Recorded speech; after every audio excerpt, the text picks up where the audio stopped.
Yun, we are back again guys. Ano ngayon? Tuesday. Tapos mamaya maglo-load tayo. Ito yung Tuesday magbibigay tayo ng CISO tsaka na Liberator. Yan ibibigay natin. Tapos ibibigay tayo ng Bruno's Honey. Yan. Kaya yun ang gagamitin natin ngayong umaga. Kasi kahapon nagbigay tayo ng Respijon ng Sunday tsaka Monday. Nagbigay tayo ng Sunday, Monday para makarecover na maayos yung ibon. Tapos binigyan natin sila ng power wings. Ayun yung mga ginagamit natin. Tapos yung electrolyte, ginagamit ko lang naman yun pagka nakita ko medyo pagod yung ibon na parang may kailangan niya ng electrolyte. Pero pagka hindi naman, ang ginagamit natin ay Bruno's Honey na may kasamang luya tsaka sibuyas. Yun yung ginagamit natin, nakababad lang yun. Para dun sa sinasabi ko sa luya tsaka sa sibuyas, hindi po siya nakakagamot. Nagpapalakas lang po siya ng immune system ng ibon. Yung gamot, yung pa rin yung kung ano yung gamot na nakasanayan natin, yung pa rin yung gagamitin natin. Kasi merong pinag-uusapan dito, yung iba nasa gamot ng natural, tulad ng mga ginagamit nila na oregano, bawang, sibuyas, luya, ganyan. Tapos yung malunggay, may damo, may yun po ay ginagamit para lumakas sa immune system ng ibon. Pero hindi ho sila nakakagamot. Kasi ang paggamot po talaga ng ganyan, medyo mabagal sila. Long term yung gamutan nila, pero mas safe. Kaya ito kasi, kaya nagiging parang halos daily na ginagamit yung oregano, tsaka yung mga sibuyas, bawang, gano'n na pinakukulan, parang daily nila ginagawa o every other day. Yun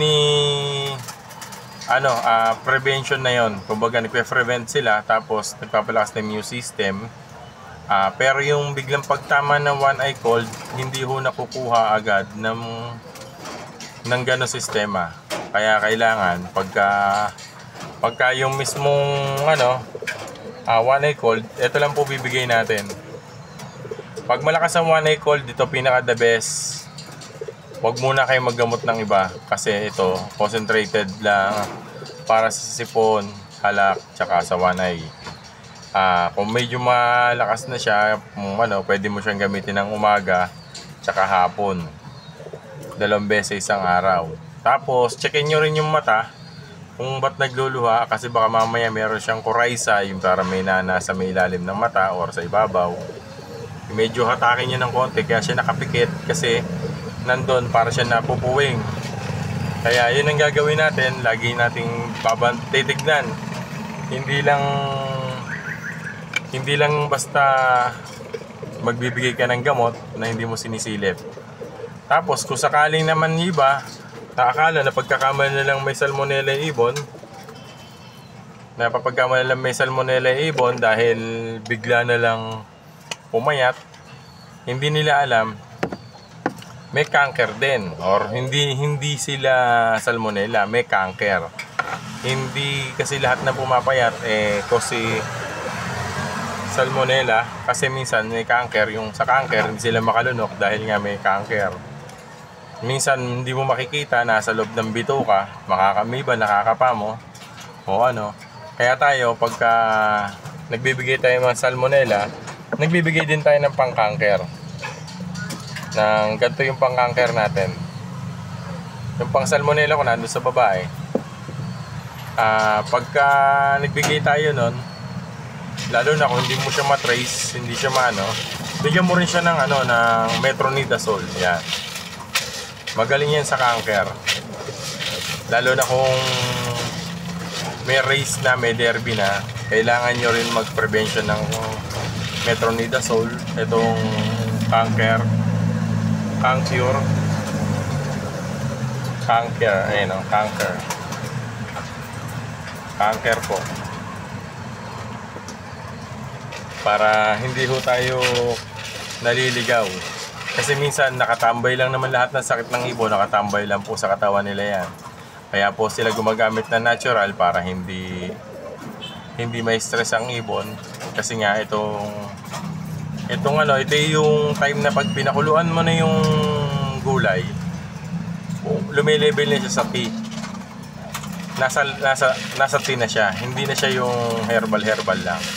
Kaya nga sa natural na brand, meron din tayong herbal tea kung tawagin. Yan, the herbal tea na ho yan. Nakaka-relax yan, nakaka-immune ng nakaka-booster ng immune system. Tapos bukod doon, iba talaga pagka may ganun.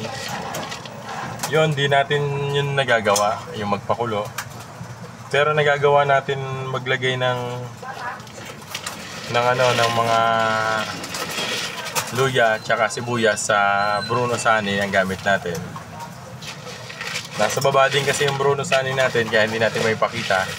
Pero yon, the best talaga pag ginamit mo siya. Magbukod kayo, pag bumili kayo, 1 litro binili yung kalahati, tabi nyo para sa kung sarili nyo o sa pandirekta sa ibon.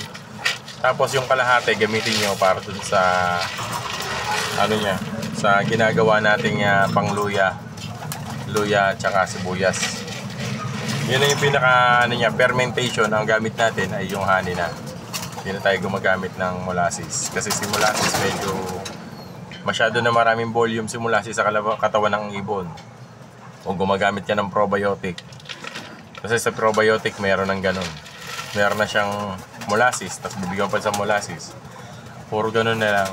Para may iba lang naman yung syempre may mga iba pa rin nutrients na nakukuha dyan. Kaya tsaka ito pala, meron pala akong kung malakas ang tama talaga ng ibon nyo, hindi kaya, kaya gamitin niya na ng bakuna. Bakuna na lang ang katapat niyan. Ito, Spectromax. Tawa ng Diyos, di pa tayo gumagamit nito ngayong taon.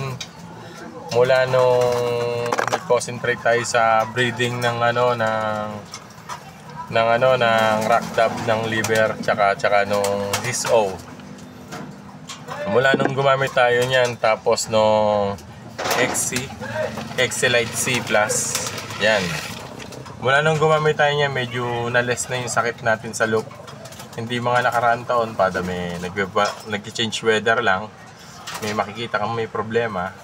Pero hindi naman siya malaking problema, nagiging dagdag stress pa sa atin pag may problema ang ibon. Kaya ito, yung sinabi kong bakuna, kaya yan. Kaya yan kaya niya lahat.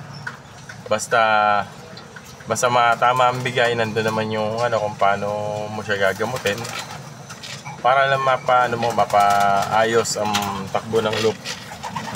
Kasi pag may tama yung ibon, di ka rin matutulog. Maiisip ka kung anong dapat na gamot pa inom mo. Kaya mamayang gabi mag-load ulit tayo at magbibigay tayo ng gamot.